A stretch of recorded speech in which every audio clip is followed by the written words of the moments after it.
Lucas, who spent over 20 years working in education and business.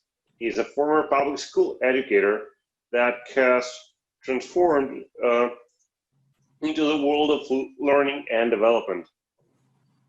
He is the director of development training programs for living spaces. He joined Toastmasters in June 2019 and has been VP of Education, Charter Sponsor, and President of Living Spaces Toastmasters, and is currently the President of Speak Out.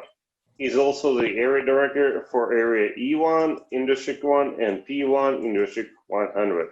Lucas has achieved level 5 in Dynamic Leadership Pathway and is certified Toastmaster Mentor.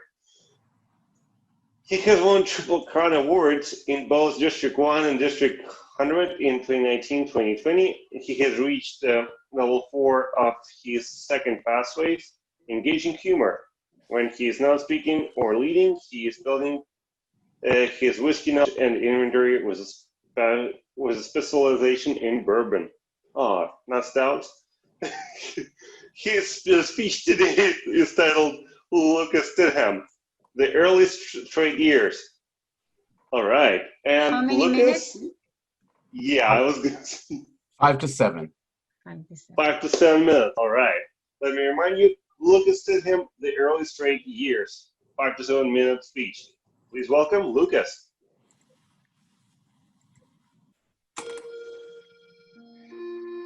My fellow Toastmasters, this is a story of Lucas in the early straight years of his life. It's a series, first part of a series of 3. As you can see, the paintings of my life, the early, the mid awkward, and of course, the later even more awkward. This is my family. You can see my older brother is much bigger than I am. He's standing not long there. And then my parents are seated there.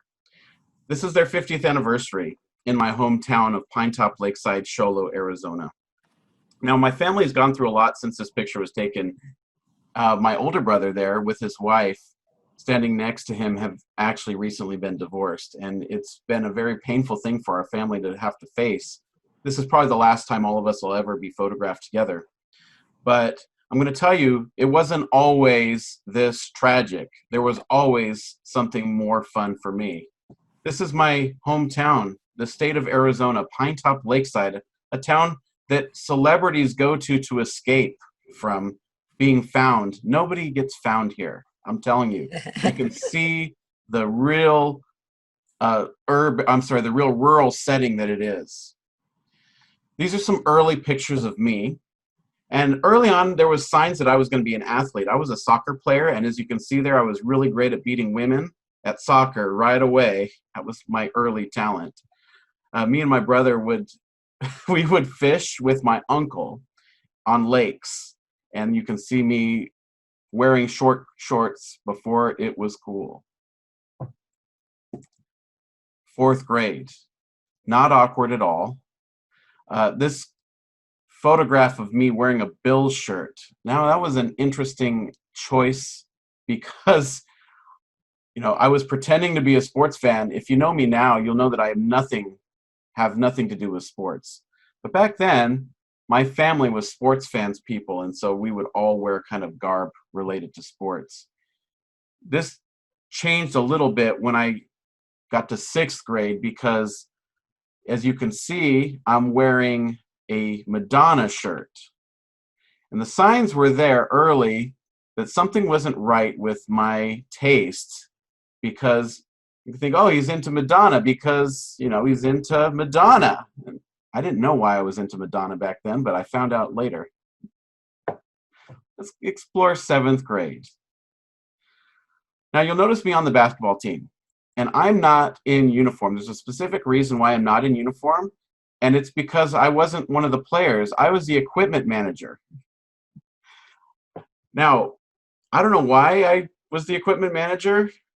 Could it be that I like to hang around a bunch of guys in the locker room? I don't know. Maybe that was the reason, but that happened. And you'll notice that there's this guy at the end. And this guy's name is Andy Garcia, and he becomes very important to my life, but I'll get a little bit more into him later. So this is the first time that I actually met him and interacted with him, was on this basketball team. And you also notice my pants.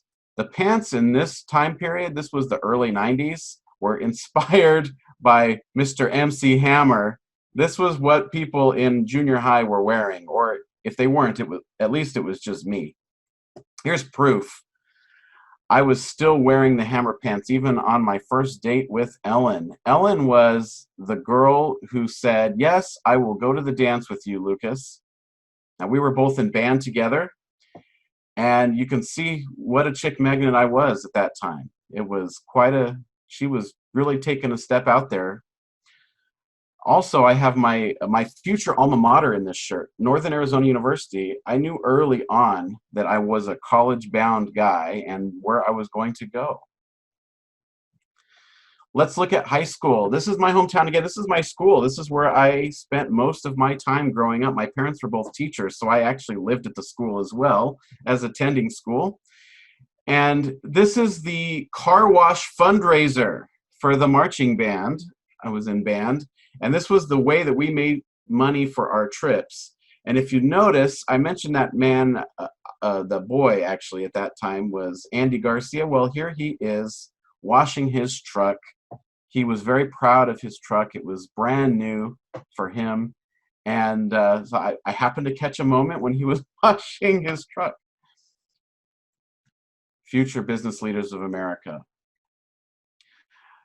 I was always an overachiever. I graduated second in my class. I was salutatorian, and the girl sitting next to me beat me as valedictorian. She was a little bit more astute than I was at certain things, but I was actually a state champion in machine transcription. And if you know what machine transcription is, you are really old. I'm just kidding. Machine transcription is you were given an audio tape of a memo from your boss, and you used a device called a dictaphone, and you operated it with your feet to play and start and stop it, and you had to type what was on that tape in a memo. I was a state runner-up, actually. I wasn't the champion. I was second place in machine transcription. I was also competed in economics and other fields as well. You'll notice me here with my Letterman jacket on. My Letterman jacket doesn't have sports on it. It has my band logos, my instrument. I was not in any sports. I was in music, band, orchestra. I even sung in the school musical. So that's where I was at. I did go to dances. So these two young ladies, this is junior year, two young ladies said yes to taking me to dances. It was pretty awkward. You'll notice that both of the girls can't wait to not touch me. They're pretty awkward in junior year photos. Now, senior year was a little better. These girls were really good friends of mine. On the left side is Carla. She was the person who I first came out to. And she is still a friend to this day. We had a great time. And then there's Sarah, who we were really good friends. We had a good time on this date. Now, I mentioned Andy Garcia. He was really a great guy. This is probably the moment right now where I became gay. I remember having such a crush on him. And we did this fake election of 1800. I'm John Adams, and he's Thomas Jefferson. I was a musician, and I loved playing music always in my career. And this is just one of my photos that I take. I got to meet Senator John Kyle in Washington, D.C.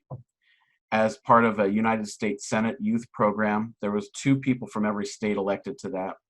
And then this is my final graduation photo. So this is part 1 of the series of Lucas in a 3-part series. I hope you've enjoyed Lucas Stidham, The Early Straight Years. Mr. Toastmaster.